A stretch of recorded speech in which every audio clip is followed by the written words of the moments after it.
கிறிஸ்துவுக்குள் அருமையானவர்களே, ஆண்டவராகிய இயேசு கிறிஸ்துவின் இனிய நாமத்தில் உங்களை வாழ்த்துகிறேன். இந்த நாளிலே விசுவாச ஜெபம் என்ற தலைப்பில் நாம் தியானிக்க போகிறோம்.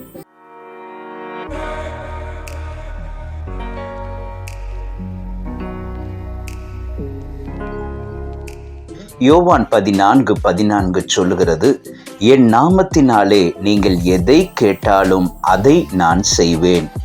என் நாமத்தினாலே நீங்கள் எதை கேட்டாலும் அதை நான் செய்வேன் என்று வாக்கு பண்ணின கர்த்தர் நீங்கள் கேட்பதை தருவதற்கு கிருபையுள்ளவராயிருக்கிறார். இந்த வசனம் ஜார்ஜ் முல்லருக்கு மிகவும் பிரியமான வசனமாகும். இந்த வசனத்தை அவர் விசுவாசத்தோடு பற்றி கொண்டு 2000 பிள்ளைகள் கொண்ட அனாதை இல்லத்தை வெற்றிகரமாக நடத்தினார். கர்த்தரிடத்திலிருந்து ஆயிரக்கணக்கான ஜெப விண்ணப்பங்களுக்கு பதிலை பெற்றுக்கொண்டார். ஜார்ஜ் முல்லருக்கு ஒரு நண்பர் இருந்தார். அந்த நண்பரின் கடைசி மகள் ஒரு நாள் ஜார்ஜ் முல்லரின் மடியிலே வந்து அமர்ந்து, மாமா, உங்கள் ஜெபங்களுக்கெல்லாம் பதில் கொடுக்கும் தேவன் என் ஜெபத்தையும் கேட்பாரா என்று கேட்டாள். அதை கேட்ட ஜார்ஜ் முல்லர் அந்த குழந்தையை அன்போடு தட்டி கொடுத்து, ஆம், இயேசு கிறிஸ்து உனக்கு என்ன கொடுக்க வேண்டும் என்று விரும்புகிறாய் என்று கேட்டார். அதற்கு சிறுமி, எனக்கு பல வர்ண கம்பளி நூல் வேண்டும், அம்மாவை போல கம்பளி துணி செய்ய கற்றுக்கொள்ள வேண்டும் என்றாள். முல்லரும் அந்த குழந்தையும் உடனடியாக முழங்கால் படியிட்டார்கள். முல்லர் அந்த குழந்தைக்கு அருமையான சிறிய ஜெபத்தை சொல்லிக் கொடுத்தார். அந்த சிறுமி அந்த ஜெபத்தை தன் மழலை மொழியிலே திரும்ப திரும்ப சொல்லி ஜெபித்தாள். 2-3 நாட்கள் சென்றது.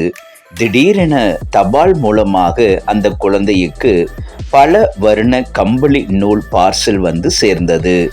அவளுடைய உறவினராய் இருந்த ஒருவர் அந்த சிறுமியின் பெயருக்கு அந்த அழகிய நூலை பார்சலில் அனுப்பியிருந்தார்கள்.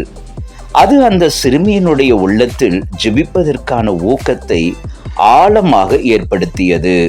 நீங்கள் கர்த்தரிடத்தில் உங்களுக்கு என்ன வேண்டும் என்பதை தெளிவாக சொல்ல கற்றுக்கொள்ள வேண்டும். ஒரு பிறவி குருடன் கர்த்தரிடத்தில், தாவீதின் குமாரனே, எனக்கு இரங்கும் என்று கேட்டான். ஆனால் கர்த்தர் அவனை பார்த்து, லூக்கா 18:41 சொல்லுகிறது, நான் உனக்கு என்ன செய்ய வேண்டும் என்று இருக்கிறாய் என்று கேட்டார். காரணம், அவனுடைய வேண்டுகோள் தெளிவில்லாமல் இருந்தது. பின்பு அவன் மிகவும் திட்டமாய், நான் பார்வையடைய வேண்டும் என்று சொன்ன பொழுது கர்த்தர் அவன் பார்வையடையும்படி செய்தார். தேவ பிள்ளைகளே, உங்களுடைய ஜெப அறையுக்குள் நீங்கள் திட்டவட்டமான ஜெப வேண்டுகோளோடும் பெற்றுக்கொள்ளுவோம் என்ற விசுவாசத்தோடும் செல்லுங்கள். ஜெபிக்க ஆரம்பிப்பதற்கு முன்பதாக நீங்கள் பெறப்போகிறதை உங்கள் மனக்கண்கள் காணட்டும். திட்டமும் தெளிவுமாய் ஜெபியுங்கள், பதிலை பெற்றுக்கொள்ளுங்கள். ஆண்டவர் தாமே உங்கள் ஜெபத்தை கேட்டு உங்களுக்கு பதிலை தருவாராக. ஆமேன்.